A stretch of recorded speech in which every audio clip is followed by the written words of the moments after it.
Jóvenes. Más o menos habíamos, la lámina anterior la trabajamos bastante, que continúa la ubicación de los distintos receptores en los distintos tejidos u órganos efectores, por ejemplo, en MON, vamos a ver aquí. Esto es algo que ustedes tienen que agarrar y estudiar bastante para poder aprenderlo. Entonces, en músculo liso está el receptor beta 2, que ya eso lo hemos mencionado anteriormente, y el sistema adrenérgico produce relajación, la epinefrina. Y vemos acá que, por el contrario, el músculo liso, bajo estimulación parasimpática, recuerdo que íbamos a hacer énfasis que el receptor M3 está en todos los sitios. Aunque aquí aparezca M2 e igual a M3, vamos a recordar, para hacerlo abreviado, que el M2 está en corazón y disminuye los parámetros cardíacos. En cambio, el M3 en todos lados va a estar en músculo liso, por ejemplo, de pulmones, de estómago, de intestino, contrayendo, con una única excepción, la presencia de ese receptor en vasos sanguíneos, que lleva a relajación. Creo que hay otro sitio más que también hay relajación. Pero lo demás, M3 siempre lo vamos a asociar con contracción. Estuvimos trabajando bastante sobre eso. Después vamos a observar con más detalle el tema de la vejiga urinaria con los músculos de trusor, y después el trígono y el esfínter. Y vamos a ver ahí cómo existe una participación muy importante de él, para que vamos a explicar con detalle más adelante. Igual acá está el músculo pilomotor o el horripilador que les decía, ¿se acuerdan? Aquí está el receptor alfa 1, solamente recibe ese tejido, inervación simpática, y produce contracción, y están todos los pelitos erizados cuando la gente tiene miedo, y los animales pues es muy notorio. Después tenemos otro sitio que puede ser importante, las glándulas salivales, que hay presencia de receptores alfa 1 en esas glándulas salivales, y aquí se produce una secreción más como pastosa, la que asociamos con el temor, si recuerdan. En cambio, en el sistema parasimpático vamos a ver una secreción por parte de las glándulas salivales que es abundante, copiosa. Y recordemos pues que eso está asociado a la necesidad de tener suficiente saliva para iniciar el proceso de digestión. Bien, entonces vamos a seguir estudiando. Vamos ahora a ver los componentes de neurotransmisión. Cada etapa de la neurotransmisión es importante en farmacología. Vamos a ver, por ejemplo, la etapa de conducción es el paso de un impulso a lo largo de un axón o una fibra muscular, y esta es únicamente modificada por anestésicos. La transmisión es el paso de un impulso a través de una unión sináptica o neuroefectora. Es decir, neuroefectora es cuando hay una terminal nerviosa que está llegando a hacer contacto con los órganos efectores.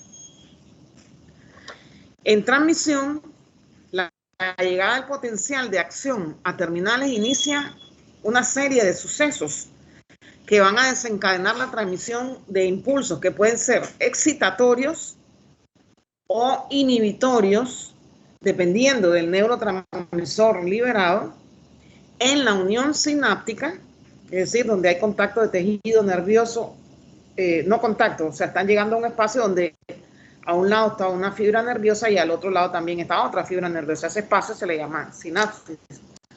Unión sináptica, o en la unión neuroefectora, cuando ese nervio llega a liberar neurotransmisor que va a impactar entonces en el órgano efector, que habíamos dicho que era corazón, músculo liso y glándulas de secreción externa.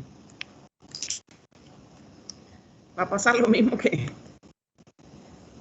el otro día en la... Ahí vamos.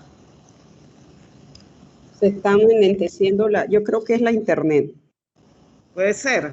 Porque de repente entonces, se oye como entrecortado. Sí, me avisa si se pierde eso y me anclaría entonces a mi celular. Ok, seguimos, escuchamos ahorita. Ok. Entonces, hay una serie de fenómenos en neurotransmisión que es importante conocerlos. ¿Por qué? Porque cada uno de esos fenómenos puede ser afectado por un fármaco en particular o por más de un fármaco. Por ejemplo, cuando hablamos de los fenómenos importantes en neurotransmisor, el 1 implica la síntesis del neurotransmisor, su almacenamiento en vesículas específicas y posteriormente, cuando llega el potencial de acción a la terminal nerviosa, liberación del neurotransmisor. Cada uno de esos procesos, cuando es debidamente identificado, al final permite incluso concluir que hay X neurotransmisor en juego, pero lo más importante es que puede ser afectado o modificado por un grupo, un fármaco o un grupo de fármacos. El punto número 2 de los fenómenos en neurotransmisores es la combinación del neurotransmisor con los receptores postsinápticos, después de la sinapsis que hemos dicho, y la producción del potencial postsináptico, que ese neurotransmisor, cuando interaccione con su receptor, con aquellos mecanismos de señalización que hemos ido mencionando, pues va a cambiar los potenciales internos y de esa forma se transmitirá o no el impulso o se dará o no el efecto. El 3 dice inicio de la actividad postsináptica, según acabo de mencionar. El 4, una vez que ese neurotransmisor se liberó, interaccionó con su receptor, pues ese proceso debe terminar. ¿Y cómo termina? Con la destrucción del neurotransmisor o con la disipación del neurotransmisor. El neurotransmisor se puede ir con los fluidos que están rodeando ese sitio y puede alejarse o bien por captura, que no está aquí mencionado. Entonces, en este punto 4, pero se menciona aquí abajo.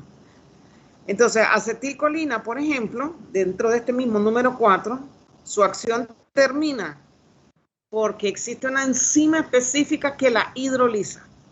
El neurotransmisor del parasimpático, sus funciones van a terminar por hidrólisis enzimática. En cambio, norepinefrina termina sus acciones terminan por hay un transportador que lo vuelve a ingresar a la terminal que lo liberó. Eso es así para la mayor parte de la norepinefrina liberada. Y una pequeña parte va a tener una difusión simple, se va a ir con los fluidos que les menciono que están rodeando los tejidos. Hay otros aminoácidos que también se les reconoce en su papel en neurotransmisión, los aminoácidos excitatorios como glutamato, por ejemplo, sus acciones terminan por transporte activo. Hay otros neurotransmisores peptídicos sobre los cuales trabajan enzimas específicas como peptidasas y también su acción, sus efectos finalizan parcialmente también por difusión simple. Entonces, existen también y son importantes de señalar en fenómenos asociados a neurotransmisión las funciones no electrogénicas, es decir, funciones que no tienen nada que ver con entrada o salida de iones y son funciones de tipo trófica que controlan las enzimas, la cantidad de enzimas y la densidad de receptores, importantísimo en farmacología, como ya hemos venido mencionando. Entonces, vamos de nuevo, tenemos el mismo problema, pero afortunadamente se puede resolver. Entonces, entonces vamos a continuar acá. Ustedes ven aquí en esta lámina, a la parte izquierda tenemos una neurona en reposo. Este es el cuerpo de la célula nerviosa y ven ustedes que en la parte interna de esa neurona hay cargas negativas. En cambio, en la parte externa existen cargas positivas.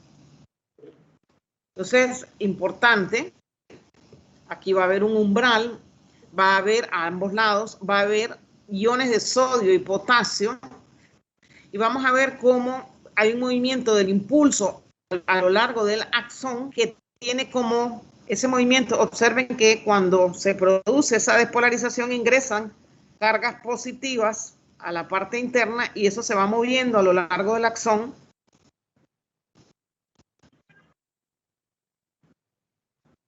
Que va permitiendo que entren, por ejemplo, hasta llegar al botón sináptico, este botoncito que estoy señalando aquí, que lo vemos aquí ampliado.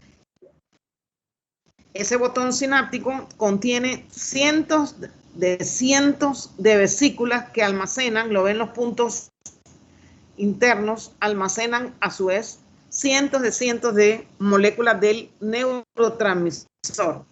Entonces, al llegar el potencial de acción, la vesícula se va a fusionar con la membrana presináptica, este es el espacio sináptico, y se va entonces a liberar el neurotransmisor que va a ir a buscar cómo interaccionar con el receptor. Pero observen entonces cómo se dio ese proceso de neurotransmisión. Desde una neurona que estaba en reposo, recibe el ingreso, la interacción con un neurotransmisor específico, ingresan iones y lo vamos viendo cómo esos iones positivos van moviéndose a lo largo de la fibra nerviosa hasta llegar, repito, al botón sináptico, lo dice aquí, botón sináptico, donde se encuentran almacenadas las vesículas sinápticas que contienen, al neurotransmisor, que una vez liberado, en principio, aquí está el efecto, en principio va a interaccionar con el receptor. Entonces, seguimos. No sé por qué está sucediendo esto, pero... Bien. Ok, entonces ahora vemos acá el mismo botón sináptico que estábamos viendo allá, un poco más dibujado, más cercano a lo que podría ser la realidad. Ven cientos de neuronas alrededor, vemos las mitocondrias, vemos las vesículas, vemos todas las vesículas, y cuando llega el potencial de acción, esas vesículas van a migrar hacia lo que se conoce como la zona activa. La zona activa es el sitio donde va a hacer contacto la vesícula de almacenamiento que contiene a las moléculas del neurotransmisor con la membrana presináptica, y eso se van a fusionar, se anclan, se fusionan y se libera el neurotransmisor. Y aquí están ustedes viendo la cantidad enorme en el espacio sináptico, la cantidad enorme de neurotransmisor liberado. En cada una de esas vesículas que ustedes observan aquí, se ubican entre 20 a 40 proteínas que pueden regular transportadores o el tráfico de las vesículas. Y ese conocimiento es importante manejarlo, porque de esa manera se pueden ir perfeccionando diferentes tipos de fármacos que podrían ser útiles en patologías para las cuales todavía no tenemos solución.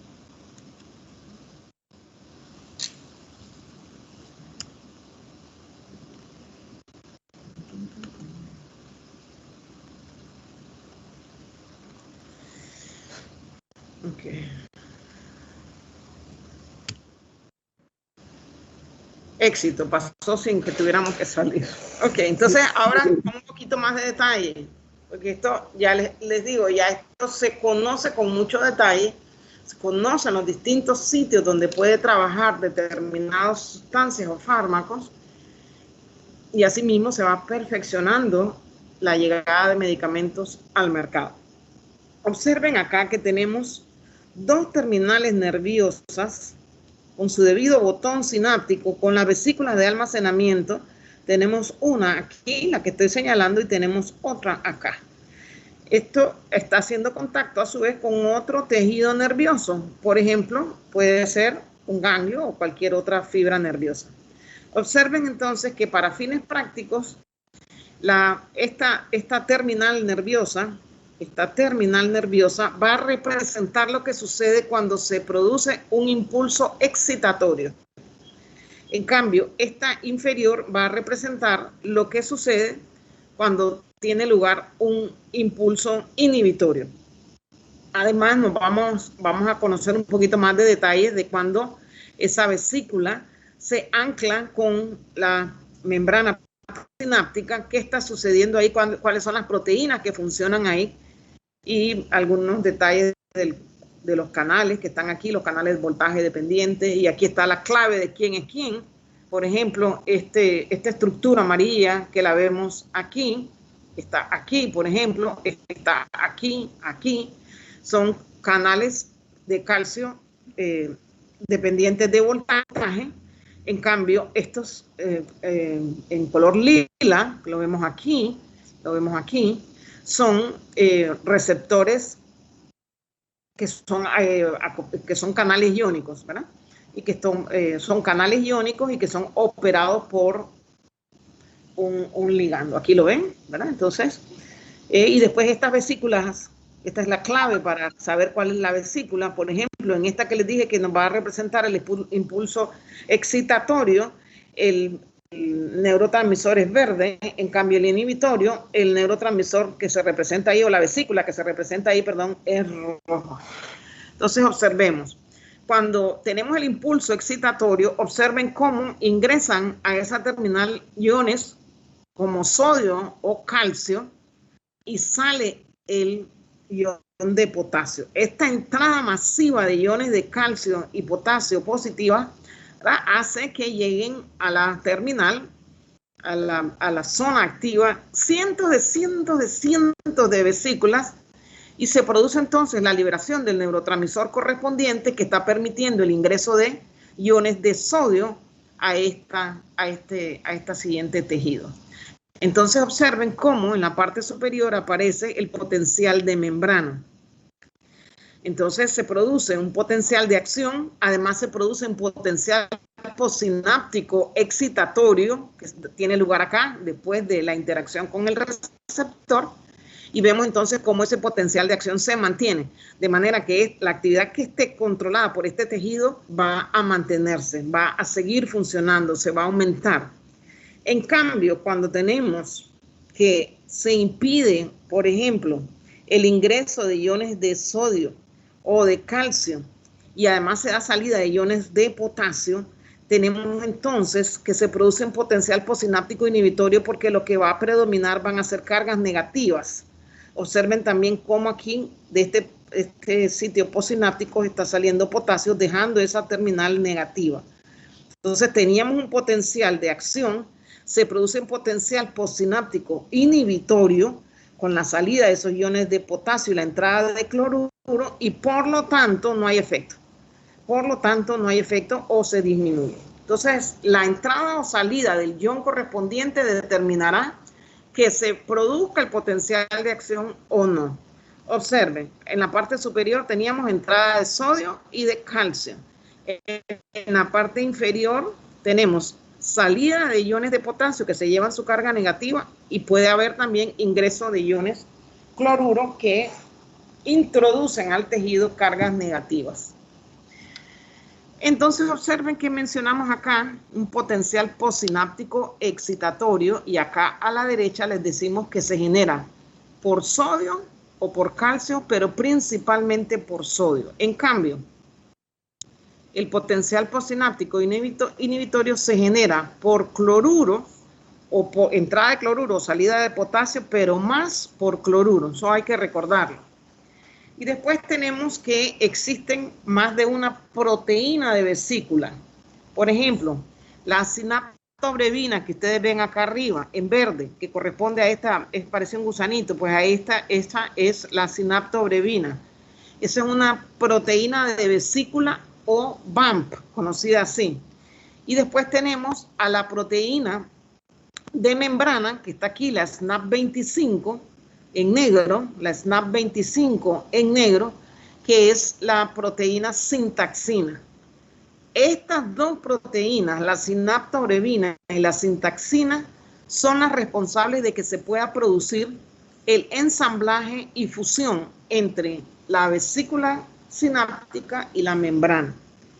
Una vez que se produce el ensamblaje y fusión, se da la exocitosis, es decir, la salida del neurotransmisor, y eso, la responsable de esa exocitosis es la sinaptotagmina.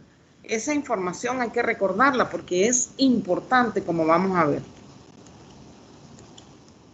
Profesora. Sí, te escucho. Las dos proteínas de que eran responsables. Sí, estas proteínas que acabo de mencionar, proteína de vesícula y proteína de membrana, son responsables de que se produzca el ensamblaje, se ensambla la vesícula con la membrana presináptica, esta membrana que estamos viendo aquí. Y esta es la vesícula. Entonces es responsable, aquí lo vemos más claro, ¿eh? Aquí está el botoncito verde de la vesícula ensamblándose con la membrana, se ensambla. Y no solamente se ensambla, sino que se hace una sola unidad, se fusiona la una con la otra. Y esas son la sinaptobrevina, que está en la vesícula, y la sintaxina, que está en la membrana. Se ensamblan, se fusionan. Pero, ¿qué falta ahora? Liberar al neurotransmisor. Esa liberación se conoce como exocitosis, salida del neurotransmisor, y la encargada de eso es esta otra proteína, sinaptotagmina. Entonces, vamos a seguir. Esto ustedes lo pueden oír varias veces en la clase que les tenemos compartida en el aula virtual. ¿Sí? Profesora, usted dijo que el inhibitorio es por cloruro, la entrada de cloruro, y el excitatorio es por... Es por la entrada de sodio o de calcio, que tienen cargas positivas. ¿Sí? Observen acá en la... Espérenme. Gracias. Un momentito.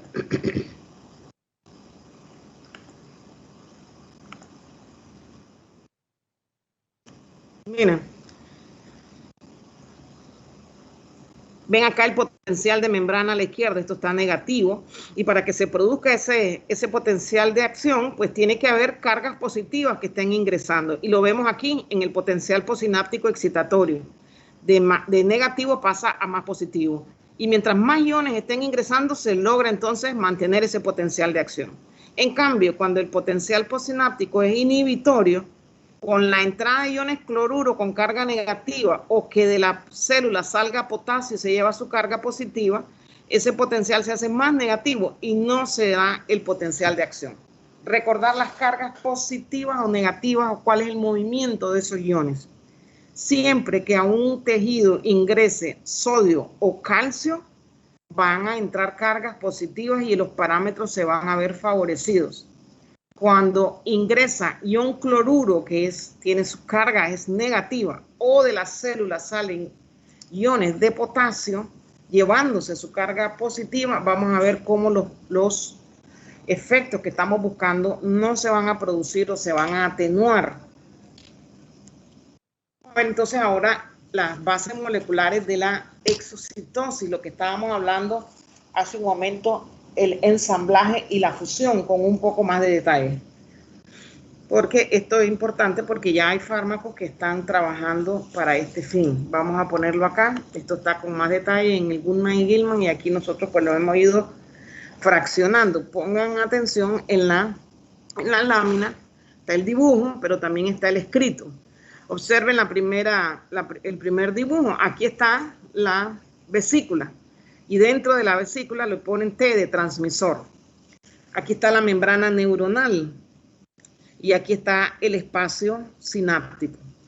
Entonces, observen cómo en la membrana de la vesícula tenemos tanto asinaptotagmina como asinaptobrevina. En cambio, en la membrana celular tenemos asintaxina.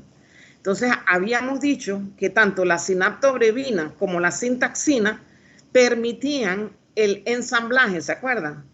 Pero aquí se ingresa una nueva proteína, se menciona otra nueva proteína que es la SNAP25. Todos ellos están conformando a un complejo que, valga la redundancia, se llama complexina. La complexina permite entonces la unión de la sinaptotagmina con el calcio, y el calcio va entonces a permitir la fusión. Aquí tenemos la fusión y vemos entonces cómo se abre un pequeño espacio, un poro de fusión, a través del cual va a salir el neurotransmisor. Y de ahí entonces, una vez que ha liberado el neurotransmisor, La vesícula retorna a su sitio original, a sintetizar o almacenar más neurotransmisor. Entonces, yo solamente les pido que lo revisen nuevamente porque el texto está aquí descrito, indicando con claridad cada uno de los pasos. A ver, vamos a regresar de nuevo a esto. Qué terrible, ¿eh? Ok. Entonces, observen, esta sustancia, ustedes la conocen, la toxina botulínica. Y si no les hubiese presentado la diapositiva completa y yo les pregunto a ustedes, ¿para qué sirve la toxina botulínica? Ustedes me hubieran dicho inmediatamente el efecto cosmético para evitar que se vean tantas arrugas, etcétera. Pero en realidad tienen otros usos. Se utiliza en el estrabismo, en espasmos y distonías de cuello, mandíbulas y esfínteres, y en el tratamiento de la hiperhidrosis, de la hipersudoración de manos y axilas.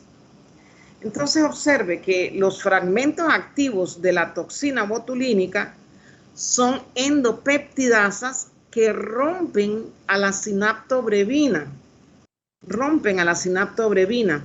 Y de esa forma afectan la fusión, el ensamblaje y la exocitosis. Es decir, el neurotransmisor no se va a liberar y no se van a producir los efectos que se están esperando en cada una de estas condiciones. Entonces ya ven que sí es importante el conocimiento de cada una de estas proteínas que hemos ido mencionando. Vamos a ver de nuevo. ¿Me avisas la hora, Licen? Todavía tenemos ratito. Sí. Todavía tenemos unos 15 minutos más. Sí, perfecto. Entonces, vamos entonces ahora a ver aspectos ya muy puntuales porque nosotros estamos en el sistema, ahora mismo sistema nervioso autónomo.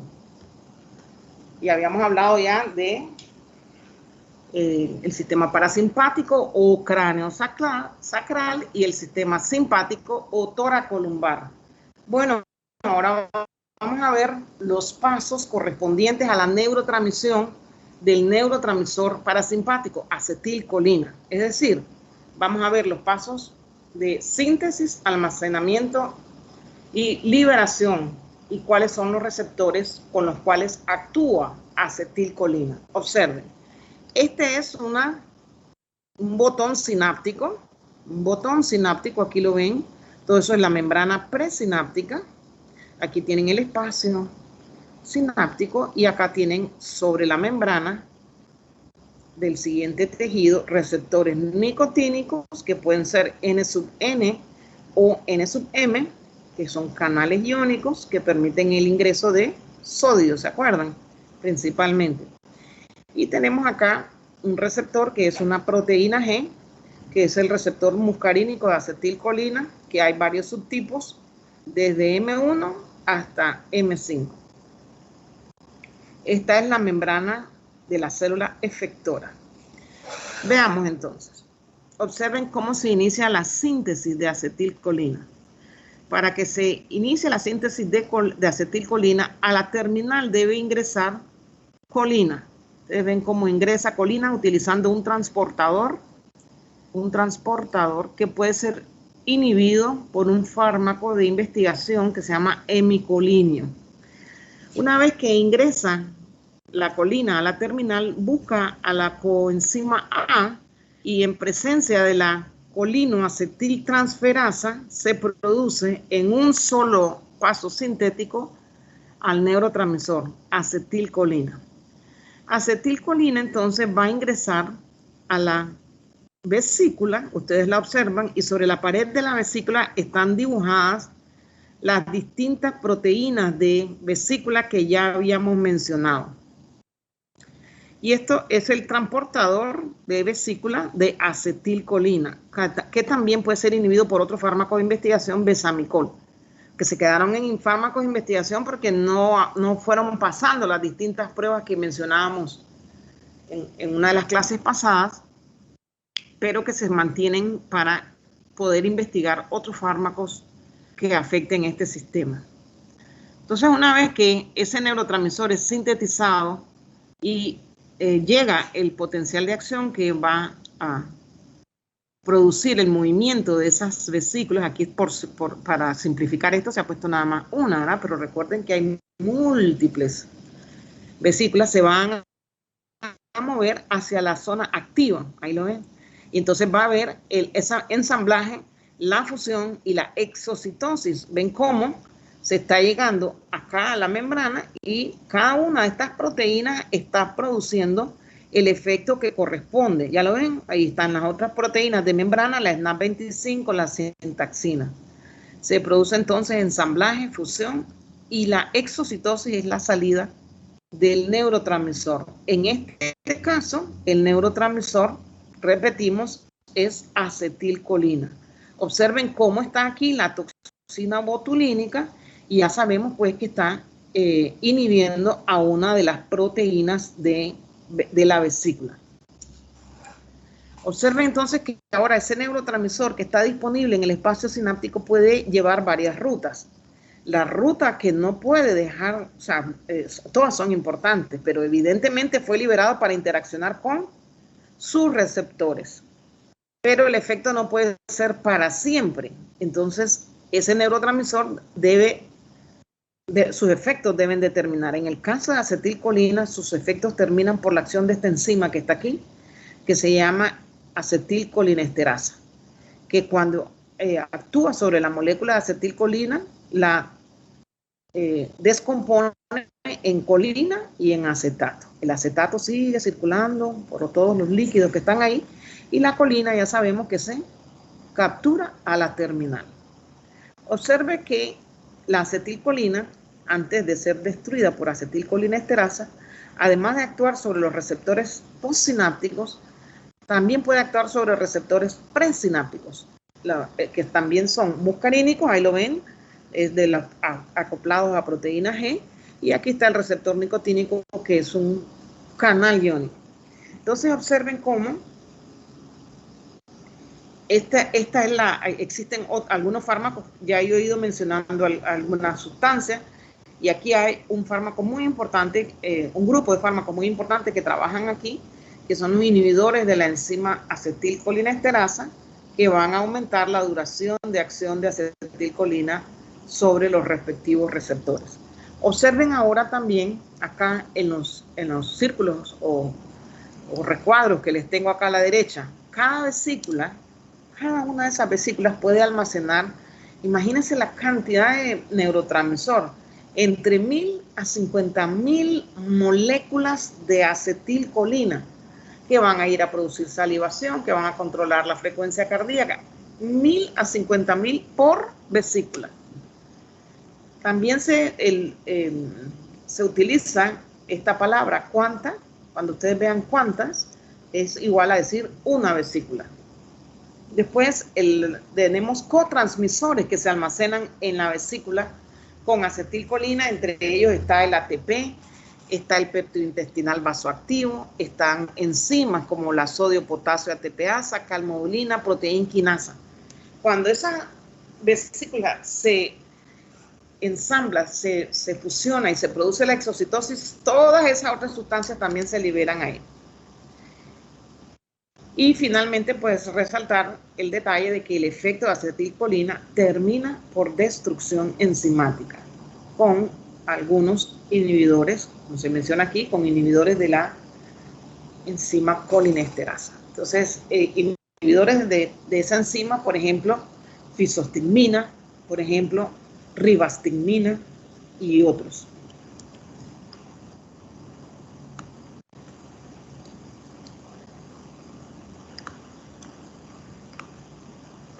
Un momentito.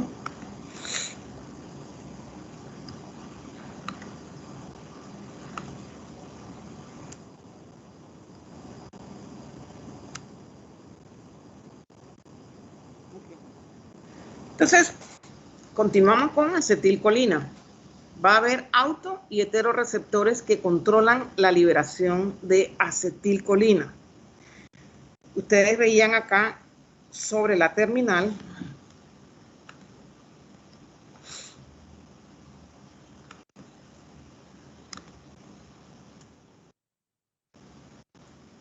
Aquí tenemos receptores muscarínicos y nicotínicos. Son autorreceptores porque van a responder al mismo neurotransmisor que es sintetizado ahí y van a trabajar entonces ese neurotransmisor sobre sus propios receptores.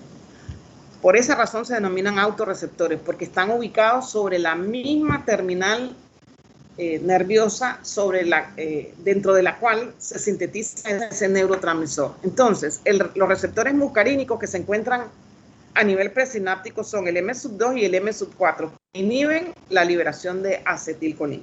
Ese es su papel. Y los receptores nicotínicos, N, por el contrario, estimulan la liberación de acetilcolina. Sobre esa misma terminal que vimos, puede haber otros receptores conocidos como heteroreceptores, porque van a responder a neurotransmisores que son sintetizados en otras terminales y que llegan ahí buscando sus receptores. Entre esos heteroreceptores está el receptor alfa 2, que disminuye la liberación de acetilcolina, y otros receptores que se encuentran asociados pues, a esta terminal colinérgica, que son de naturaleza inhibitoria. Está el receptor A1 para adenosina, el receptor H3 para histamina y varios receptores para opioides. Para que comprendamos la magnitud de la complejidad de los tejidos nerviosos o los tejidos fisiológicos. Entonces, cuando hablamos de receptores nicotínicos, tenemos que pertenecen o son el prototipo de familia de receptores que son canales iónicos. Fueron de los más ampliamente estudiados desde el siglo XIX. O tal vez antes. Entonces, la activación del receptor nicotínico genera la apertura del canal. Recuerda que están formados por subunidades. Y el aumento, y eso conlleva el aumento de la permeabilidad iónica de sodio y potasio. Pero principalmente entran corrientes de sodio con carga positiva. Para los fines que nos interesan de este tema que estamos discutiendo ahora, los subtipos de receptores nicotínicos van a ser dos. El nicotínico sub N, el N sub M, o nicotínico muscular, que está ubicado en la placa motora terminal. Es decir, recuerdan aquella fibra nerviosa que estaba llegando a músculo esquelético, músculo voluntario, ¿se acuerdan? Y en cambio el N sub N, el nicotínico neuronal, está ubicado en ganglios, en médula adrenal y en sistema nervioso central, donde existen muchos otros subtipos. Ahora vamos a este cuadro. Profe, nos está matando con la información, pero vamos a tratar de consolidar la información y hacerla un poco más homogénea para que ustedes puedan hacer asociaciones que les permitan recordar la información con más facilidad. Observe que aquí se destacan los receptores muscarínicos, los subtipos de receptores muscarínicos para acetilcolina, M1, 2, 3, 4 y 5.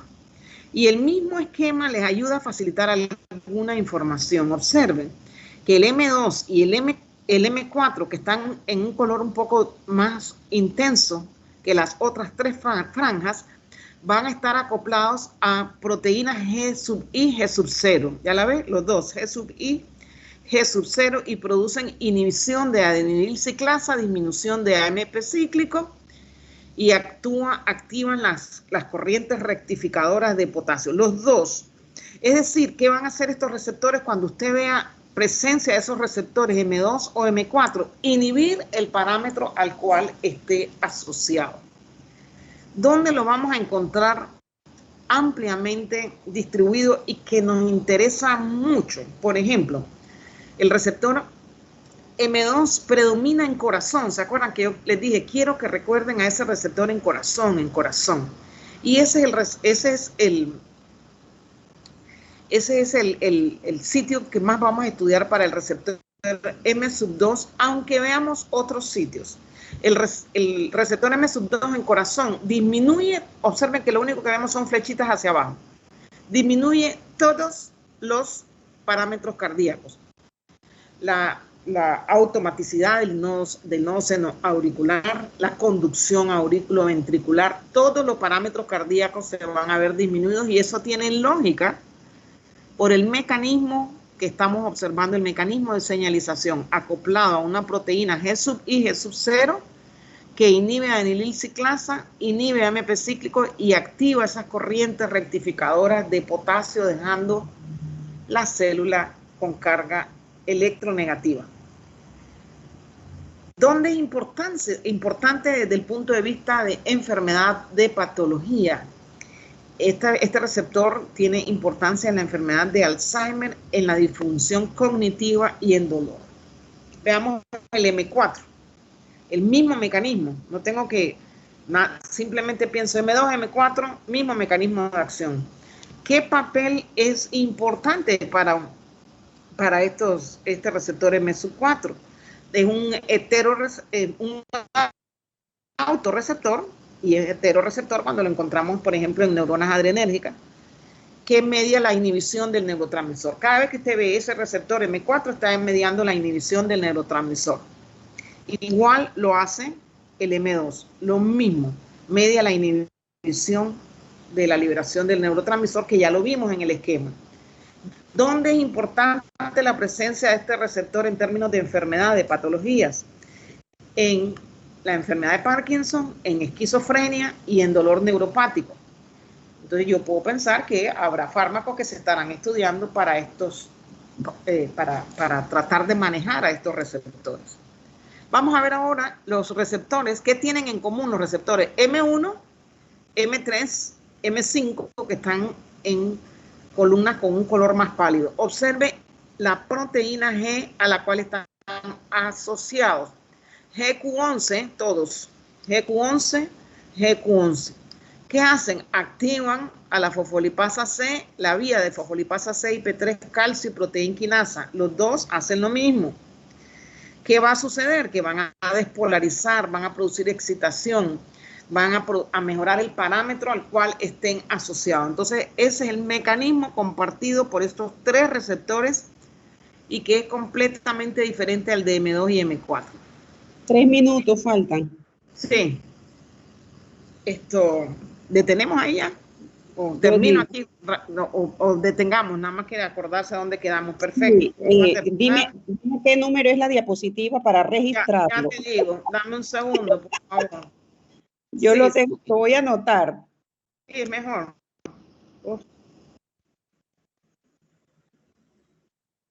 Esa diapositiva es la 22. Ok. Quedamos en la diapositiva 22 para el martes. Exacto. Entonces, veo poca ya les digo asistencia. que esta clase, ¿ves qué? Poca asistencia. ¿La vas a tirar la lista o qué vas a hacer? La voy a descargar ahorita, apenas cierre la clase. Ok. Entonces, sí, ya veo que hay muy poca asistencia. Pero bueno, nosotros seguimos asistiendo a nuestras clases y las vamos a seguir dictando. No es lo mismo escuchar nada más el audio, porque aquí pueden hacer preguntas. Que estén bien, pues cuídense mucho. Bueno, los parámetros están mejorando para el virus, pero hay que cuidarse. ¿Alguien como que quiere decir algo? Profesora, Sí, escucho. ¿cuándo sería su primer parcial? Es la otra semana, el día que tenemos 1 hora. No, el martes. ¿Es el día que tenemos 1 o 2? 2 horas, perdón, el martes. Es el próximo, sí, el martes. Martes 28 sería. Martes. Sí. Hasta esto. Llega exactamente hasta aquí. No, Rosa. Es farmacocinética y farmacodinamia solo. Ah, es correcto, perdón. Ese Solo incluye farmacocinética y farmacodinamia, perdón. Exactamente. Sí. Estudien mucho, prepárense ese día. El martes. Martes, si Dios quiere. Que descansen. Que tengan buen fin de semana. Fin de semana, descansen. Vamos a intentar ver si bajo la lista ya. A ver si ya salió. Ah, sí, porque ahí me estaba preguntando alguien, Manuel, que si ya pasaron la lista, que estaba teniendo problemas con internet. Yo le puse a uno que íbamos a descargarla, pero también ha habido problemas con las de la noche, no las puedo descargar, yo no sé qué pasa. O sea, esto es, y ahora veo que a ti se te pone en la pantalla como un recuadro rojo que no se ponía antes, y luego como un cuadro gris que sale así en varias partes y eso no sale. Y yo no sé qué es. Tú sabes que puede ser alguna actualización que no nos hemos dado cuenta porque Algo, antes no pasaba esto. no, o pienso que la internet